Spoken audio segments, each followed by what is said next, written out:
ইনশাল্লাহ যদি তারেক রহমান যদি দায়িত্ব পায় সরকারের, তাহলে এই সমস্যাগুলো সমাধান করবে।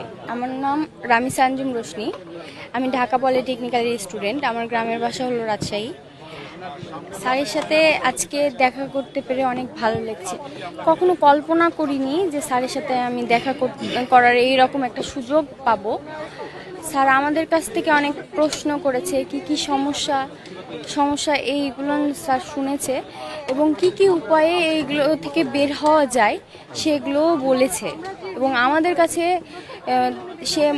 স্যার মতামত চেয়েছে যে কি কি উপায়ে আমরা এই সমাধানগুলো করতে পারি।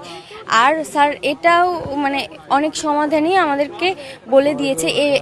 সরকার যদি ইনশাল্লাহ যদি তারেক রহমান যদি দায়িত্ব পায় সরকারের, তাহলে এই সমস্যাগুলো সমাধান করবে।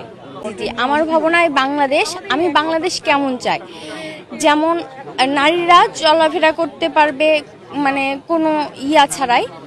তারপরে শিক্ষাটা হবে সবার জন্য, তারপরে আইন হবে সবার জন্য।